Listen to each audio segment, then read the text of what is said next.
Alright, so you landed in United States on F1 visa to pursue your masters, let's say in tech industry. You have all this excitement and fire inside you that you want going to prove to the world. You're going to change your life. You got this, you can do this. But there's going to be several hurdles in this journey, and one of them is going to be immigration.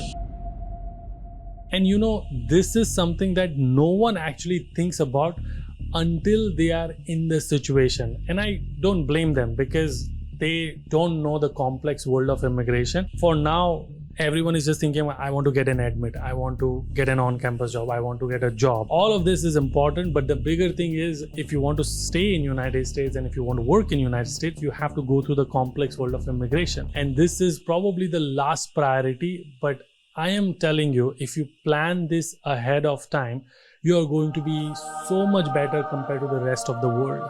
I mean, rest of the people around you. Also, if you don't know the stats about the wait time for green card, especially if you are an Indian, let me tell you, it is more than 25 years.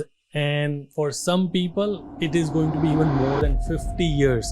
So you most likely will never have a green card if you stay in United States forever. So if your goal is to build a life here in United States, it is very, very important for you to understand the complex immigration system and how the whole process works. See, one of the ways to avoid the long wait of green card is to go through EB-1A visa, which is also called as talent-based green card or Einstein visa. So if you're new to this channel, my name is Yudi. I was an international student 10 years ago, and I've been working in tech industry for more than 8 years now. And on this channel, I help international students and working professionals to build a successful life here in United States. I have myself gone through F1, CPT, co-ops, OPT, H1B, got an RFE, and then finally green card. So I understand the world of immigration. Plus I've been doing live immigration session with lawyer for more than 5 years now. So I've gained a lot of knowledge about this whole process, especially now when we are talking about EB-1A. But before even we move to EB-1A, let's take a step back and understand the step-by-step process for you, someone who's just landing in United States. So let's say you're not going through that whole Einstein visa, talent-based visa. You come to United States on F1 visa for your masters. Now, if you are doing bachelor's, there's one extra option. We'll talk about it later. But typically F1 visa for 2 years of masters. Then you go on OPT for 1 year. You get 1 year and then you can extend it for 2 more years if your master's is STEM degree. Assuming it is, because you are my audience and I talk about tech a lot. So assuming it is STEM, so now you have 2 years of F1 visa, 3 years of OPT. Again, assuming your extension does get approved. From the first year of OPT to the third year of OPT, there's something that you need to do is apply for H1B visa. What is H1B visa? It gives you permission to work in United States. So in these 3 years, you get 3 chances to be in the lottery system of H1B. Your name goes in the lottery, it gets picked. If it gets picked, then you have to go through the approval process. If it gets approved, then you get H1B visa. In the ideal situation, you will get an H1B and typically you get it for 3 years. Now there are cases where if you are on a contract-based role, you might only get it for 1 year. But ideally you get H1B for 3 years and then you can extend it for another 3 years. So total of 6 years of H1B visa. So again, F1 visa, 2 years, 3 years of OPT. In that 3 years of OPT, you apply for H1B. If it gets picked, then you get 6 years of H1B. Now, during this 6 years of H1B, you have to convince your employer, the company that you're working for, to file for your green card. And most likely this will be in EB2 or EB3 category, depending on your profile. Now, in ideal situation, you want your employer, your company to start your green card process after you have been on 3 years of H1B. So H1B you got picked, year 1, year 2, year 3. Year 3 is ideally when you'll also apply for an extension. So you'll get 3 more years of H1B. But at the same time, you also want your company to start the green card process for you. And yes, you can do both of them together parallelly. Now, let's say your employer is good and they are kind enough and they will agree to file for your green card. They will apply for something called LCA, the labor certification, and then you will also, that process will about a year and a half, and then you will get to file I-140. Again, I'm gonna make a separate video to explain this whole thing in detail separately, but just stay with me as I explain the whole process. So LCA and then I-140. Once your I-140 is approved, you get a priority date, and once that priority date becomes current, you can apply for 485, which is an actual, green card. Again, I'm not gonna go into super details. I'll explain that in a separate video. But right now, the priority date for Indians is August 2012. So people who have applied in 2010 or 2008 or 2009, they must have gotten a priority date of 2012. And whoever got that 2012, right now they can apply for their 485 because that date has become current according to Visa Bulletin. So that's why people pay a close attention to Visa Bulletin to see which date has become current, because if their date has become current, then they have to file for 485. And once you file for 485, it takes about another 2-3 years of the whole process to get your green card.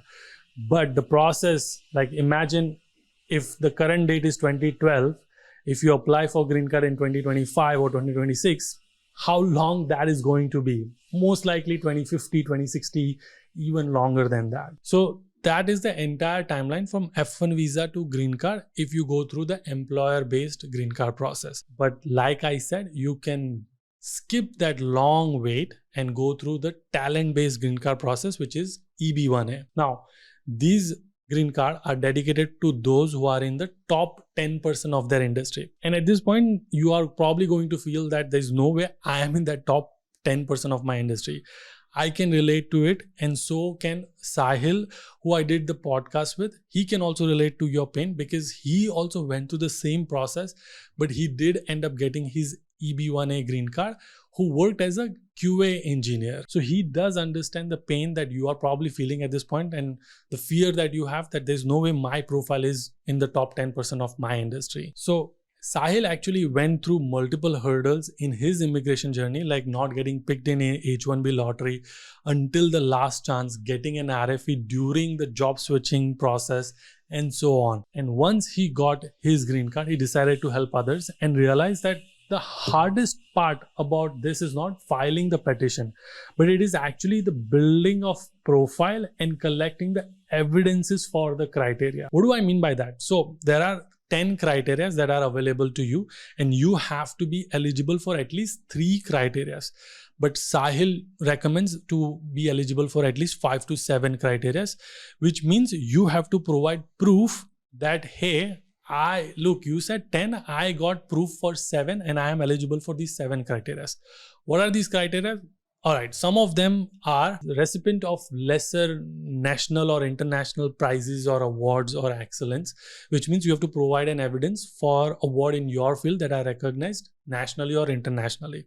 Second one is proof of membership in organization where member must demonstrate outstanding achievements judged by recognized expert. So you were part of that, you got an award or you were a member of that. Publish material about you in professional or major trade publication, which means there were articles written about you or videos made about you by news channel, magazines, and so on and so forth. Judging work of others, which means you had opportunity to serve as a judge to judge the work of others, either individually or as a panel. Authorship of articles which are published in professional journals or even major media in your field. Original contribution or major significance, proof of your significant contribution, higher salary compared to other your peers in the same field. So these are some of them. Again, I'll make a separate video to explain all of this in detail. And I know that you're already feeling super overwhelmed by listening to this and you feel there's no way I am qualified for this. But good news is you don't have to do this by yourself. Sahil actually ended up starting his own company called Team Jinee or Genie Green Card, where he and his team will walk you through the entire process, will help you build a profile, gather the evidence, connect you with the right PR team, industry folks, conferences that you need to go, and so on. Yes, they actually help you build your entire profile for EB1A, and they specialize this because they have been doing it and they have multiple clients who have actually gone through this. To make this extra special, if you feel that your profile is qualified and if you feel like, yeah, I think I've got something in my profile, you can actually get your profile evaluated by Sahil and his team. You can send them an email, your resume and your profile at support@geniegreencard.com. I'll put the details in the description. This will cost you about $100 to get your profile evaluated. But I actually spoke to Sahil and he's willing to waive off your entire profile evaluation fees of $100 if you mention YUDI J in the subject line when you send them the email. Again, I'll put all of this detail in the description. Now, what's the real benefit of going through EB1A? First is you will get your green card under 3 to 4 years compared to waiting 25 years or more. Also, for some reason, let's say you didn't get an EB1A, you can also get O1A visa, which is very similar to EB1A but less stricter. You've already done all the hard work. You can apply for O1A as well. When should you really start this? I would say as soon as you have a job, because once you have a job, you can start working, building on your profile. But I would go a step ahead. When can you start building the profile? You can start building the profile even before coming to United States. When you've made a plan that I'm coming, you have an admit, you can start working on your profile as soon as you land, and then you already have met few of the criterias while you start working, so you don't have to spend so much time just building the profile. You have already done half of the work. Again, I'm going to make a separate dedicated video on how to qualify for these criteria and what exactly considered as articles and media publication or higher salaries and judging the work of others. Can code review be judging of work of others, and so on and so forth. So stay tuned for that. Subscribe to this channel if you haven't already. I hope that this provided you the overall immigration journey and insight into that and what steps you need to take from now, today onwards after watching this video. Please let me know what questions do you have about this topic. I would love to bring Sahil on the channel or immigration lawyer Rajiv Ji to talk about this. If you have any further question on this topic, let me know. Again, link in the description to get your profile evaluated, get that $100 fees waived off. Mention my name in the email.